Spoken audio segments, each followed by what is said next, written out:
let's flip a coin. Head Carolina, tails California. Hello, it's Andy Graham of the Ask Andy Show. I've traveled non-stop for 16 plus years and went to 90 countries. I ask global questions. That means about anything, right? Okay, Joanne, it's a girl, Joanne I think.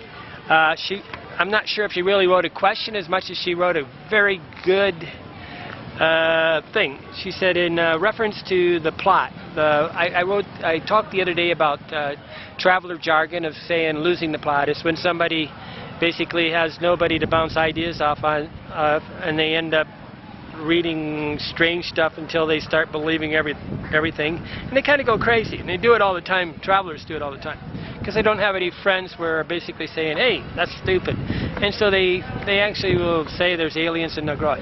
But she watched this video, and then she says, "Hi, Andy. I realized after listening to your recent plot episode that what makes your video so valuable is that you offer how to think things through." She's saying what's valuable is how to think things through.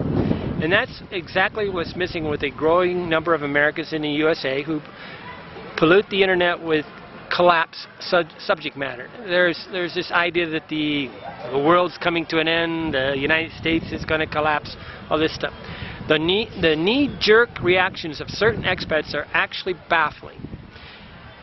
If one is scared of losing one's money in America's economy, does it make sense to build a $300,000 home in Costa Rica? Next thing, if one thinks that the dollar is going to collapse, how does it make sense to move to Ecuador? I mean, there's people here that just hate the United States here in Vilcabamba, Ecuador, and it's a dollar economy. They use dollars. It's connected at the navel. I mean, this is, it's just like Siamese twins. There's no way this economy wouldn't collapse at the same time as America, but there's actually survivalists and preppers, they call them, that think this is the place to be. But their money's going to, but they want to leave America, but they want to still use the dollar and the passport, right? Okay. And third, and most of all, as more and more gringos pile into the third world, prices will continue to rise. The live like a king expat myth snares a lot of people who aren't properly, who aren't able to think things through properly. Thanks for all your videos. Okay, I think what she's saying is that I'm trying to help you to think things through, and that is my goal. I'm not trying to give you all the answers. I'm trying to give you the strategies on how to think things through. I come up with universal ideas on how to look at things. Like I'll say there's things like tells. If everybody around you is wearing a gun, obviously there's a problem with crime. Okay, and sometimes they don't read the signals. These people in America, a lot of the collapsed ones, are making these really knee-jerk decisions to travel abroad.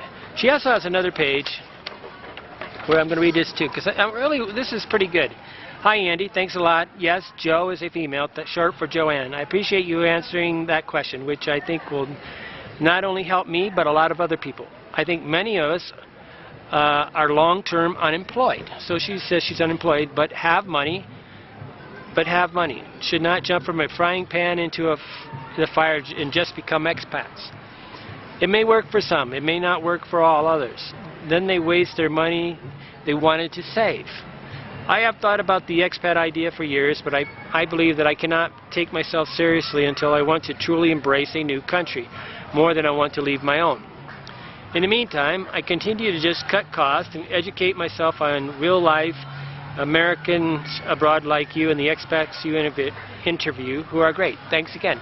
Okay, she's saying some really good stuff in these things, but it all comes down to the knee-jerk decision to just like get on a plane and retire in another country. It's like marrying a girl that you have never kissed, okay, that you have never even talked to, that you met online, and people do this. But this is a knee-jerk decision. it's like saying that you can actually love something that you do. I used to sell real estate, and invariably you'd have people that would ask a lot of questions about a house, and I'd say, you can't buy a house over the phone. You can't buy a house over the phone. And after a while I'd just say, I got to hang up, I'm going, because I said, you either want to go look at it or, you know, you can't buy a house over the phone. But they would try to, right? Like somehow they're going to get all their questions answered about a house. And you see, I can only tell them what I know about the house, and they want to know what they want to need to know about the house, and it's just not possible. And this is what they're doing, the same kind of knee-jerk thing, is they're trying to buy a country to retire in and spend all their money. They're reading all the articles, everything's romanticized, it's fantasized, it's made into everything seems great, and it's a bunch of shit, okay? Some of these places have really got some serious problems. Obama's got some serious problems. All the countries in international lying have serious problems. And you can't say you love them until you've been there 7 years. One reason I try to interview people that have been here 7 years, they're more likely to tell the truth. The first people that come here, they're always got their rosy-colored glasses on, and they won't admit that they have problems. And once they buy real estate, they'll never admit there's a problem because they know they're going to have to sell the thing. And they won't sit there and say, then when they try to sell it, it's like, you know, they're just lying through their teeth. Why are you selling if you love the place so well? But almost everybody's got their property for sale in most of these places you ever go that expats live. Generally, knee-jerk reactions is childish. And all you got to do to stop this thing is just realize, go live in a place. Until you've lived on the ground in that location for at least a year, don't make any decisions you can't reverse in 2 days.